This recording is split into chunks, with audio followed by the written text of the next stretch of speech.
We all know Kirby vacuum cleaners are one of the most powerful cleaners on the market. So if your Kirby vacuum is not picking up like it used to, you probably got something going on. So we're going to show you a few simple steps to make sure your Kirby's running in tip-top shape.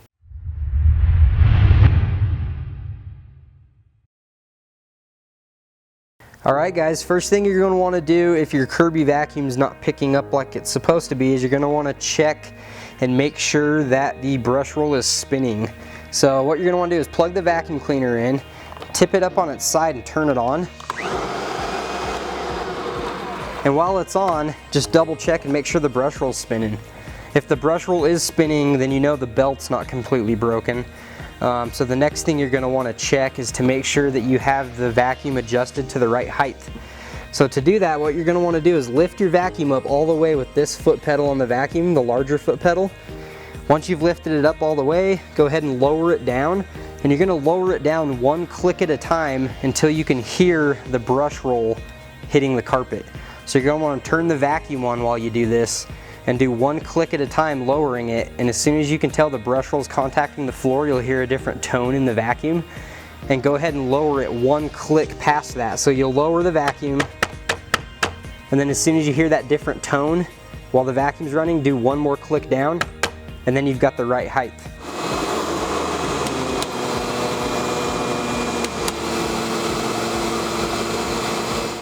Once you've done that, you're going to see this green light on the side of the power head right here. This should be lighting up green while the vacuum's on. If the vacuum's running and this isn't lit up green, then that means your brush roll's not spinning. And so typically what that means is you either have a broken belt or a damaged or worn out belt. So next thing you're going to want to do is replace the belt. So we're going to go ahead and show you that right now. First thing you're going to want to do, lift up this lid, and then this allows you access to all the features here that allow you to take the head off and get the belt off. So if you look at the power head here, there's a sticker and it says belt on, belt off, and it's got a green arrow for belt on and a red arrow for belt off. Also on this piece is called the belt lifter. If you look at the top of this piece, I don't know if you guys can see it in the video, if not we'll put a little picture of it, but there's also a green arrow on the belt lifter on the top here, and there's also a red arrow on the belt lifter right here.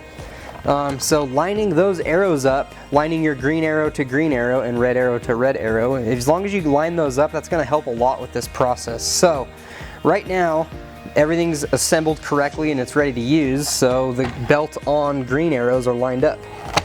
Now to take the belt off, you're going to want to line up the red arrows so all the red belt off arrows line up. So take your belt lifter, and your belt lifters are going to have a little tab on the side that you can pull like that, and that just makes this thing a lot easier to turn.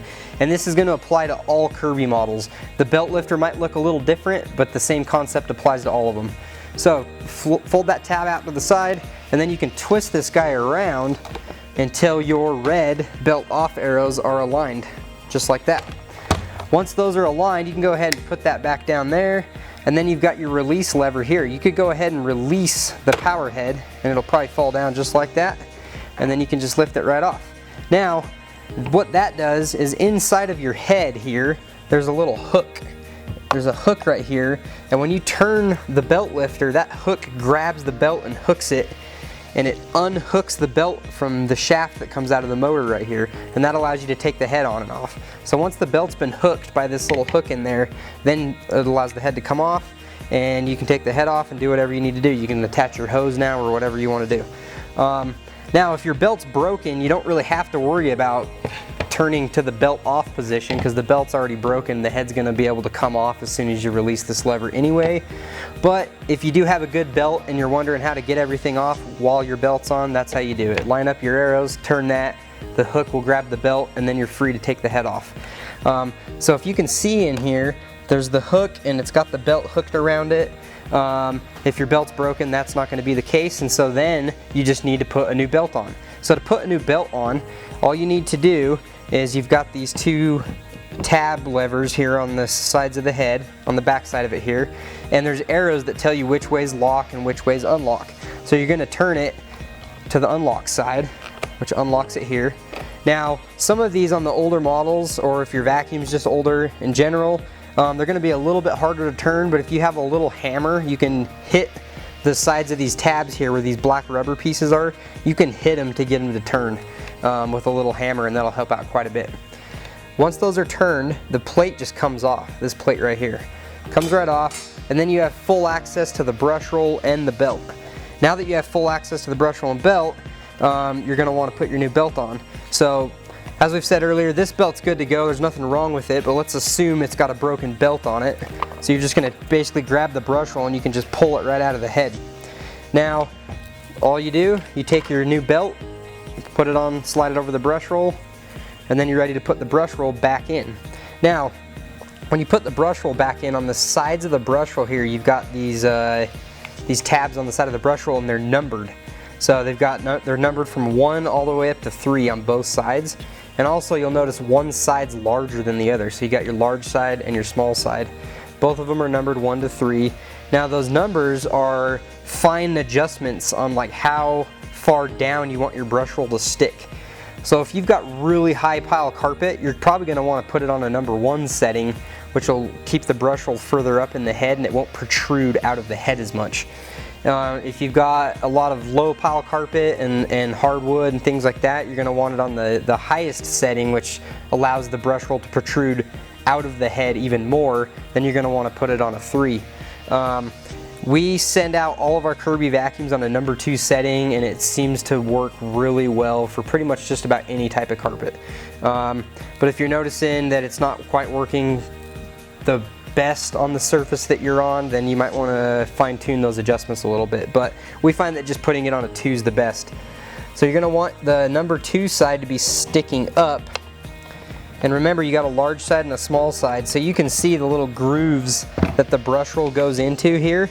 And these grooves are a lot closer together than these ones. So this side's your large side, that's your small side.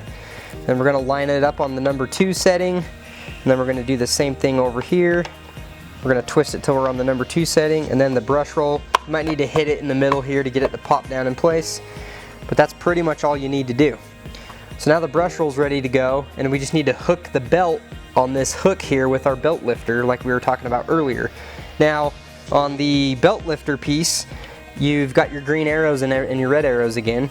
So what you want to do is you want to turn the belt lifter to line up the belt on green arrows. Go ahead and line the green arrows up, and then what you're going to want to do is, so the belt's not just dangling, you're going to want to grab the belt and hold it tight against the brush roll, and that's going to allow it to stick up and be able to be hooked by this hook inside of the head here.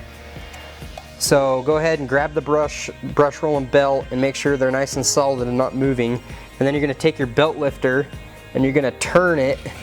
And you're going to feel when the belt lifter, and you can also see it in here, you can see that hook grab the belt. Once that hook grabs the belt, just keep twisting. It's going to get a little stiff, but go ahead and just keep twisting until you line up the red arrows for the belt off position. And then you're good to go. So the belt's been hooked, your new belt, it's all ready to go. Now you just need to take your bottom plate and reinstall it. Now the bottom plate, you've got these tabs right here and here. Those go towards the back of the head where these cam tabs are at. And then on the front, the bottom plate has these little hooks here and here. You just have to hook those on, you'll see these 2 slots that are cut out of the bumper on the head right here. The hooks on the front of the bottom plate just hook underneath these 2 slots. So go ahead and hook that, and then your bottom plate will fold right back down into place. And then you can just lock these cams back in. And now the head is ready to be installed and you've got a new belt on. What you're going to want to do, a good tip, is raise the height of the vacuum up all the way with the height adjuster. So you can lower it, but you're going to want to press on the bigger pedal to raise it up all the way. And then you've got these hooks right here on the head. Those hook on this bar right here. So get those hooked onto that bar, and then the head will just pivot on that bar. Pivot it all the way up, lock the tab in place, and then now you're ready to put the belt back on with the belt lifter. So right now it's in the belt off position, and you're going to take your belt lifter again and turn it all the way until the green arrows line up again to the belt on, and that's it. Now you've properly installed a brand new belt on your Kirby. Alright guys, now that we've checked the belt, we've checked the brush roll adjustment, and we've checked the final height adjustment of the vacuum. Now it's time to check for any clogs. So if all that stuff checked out just fine and you're still having some issues, you definitely got to check for some clogs. So the first place you're going to want to check is behind the power nozzle here. So go ahead and lift the lid up. Go ahead and raise the height of the vacuum all the way up with the big foot pedal again. That makes this process a lot easier. And then you're going to want to turn the belt lifter to the belt off position. Go ahead and unlatch the head here. And then once you've done that, just check inside the head, make sure there's no clogs or debris clogged up inside here. And same thing with just the bottom of the head overall. Just make sure there's no large pieces of debris or anything crazy in there. And then you're going to want to check the front of the vacuum here. So right here is where all the suction occurs on the Kirby. So make sure there's nothing blocking this hole. You're going to see that there's a fan in here. Spin that around by hand. Just make sure that there's nothing stuck in there. Once you've checked that out, next thing you're going to want to do is check the bag. So take the bag and grab it and twist it counterclockwise, and it'll pop up like that. And you're going to want to check the inside of the bag here. Make sure that, again, there's no debris. Like a lot of times people get socks and things like that sucked up in there. Make sure there's nothing like that. You could put your fingers up in there too and just make sure there's nothing there. And then you're going to want to check the exhaust port on the actual vacuum right here. And again, just make sure there's no large pieces of debris or anything like that. Once you've checked those places, there's one more place to check, and we're going to show you that right now. So the final place to check for a clog on your Kirby vacuum cleaner is going to be the top of the bag right here. So go ahead and unzip it, pull the bag out, and you're going to want to make sure that the bag's not too full. If it's more than halfway full, you might want to go ahead and change the bag out. That could be causing a little bit of a loss in suction. Next, you're going to want to take the bag off, so go ahead and pop the bag off of the fill tube, and you're going to want to check the inside of the fill tube. So if you have any big debris or anything like that caught in here, that could be part of the problem. If everything looks nice and clear inside here, go ahead and check out your bag. If the intake of the bag's nice and clear and everything as well, then you should be good to go there. But again, if anything's clogging up these areas, go ahead and clear the debris out and put a new bag on it. Also, make sure that the inside of the bag here isn't too dirty. If you've had your bag pop off and you blow a lot of dirt into the side of the bag here, that could cause a little bit of a loss in suction as well. But if you've checked all these areas out and you're still having issues with your Kirby not picking up, go ahead and get a hold of us at service@greatvacs.com and we'll get you taken care of. Did you guys know Kirby vacuums are ranked #1 most dependable vacuum cleaner by Consumer Reports and rated #1 for pet hair and allergy pickup? To learn more about Kirby vacuum cleaners, click the link below to see a cool video which Kirby vacuum is the best model. And don't forget guys, at Great Vacs we've serviced and rebuilt nearly 100,000 Kirby vacuum cleaners. So if you have any questions or comments about Kirby vacuums, leave them in the comments below. And don't forget to like this video and subscribe to our channel.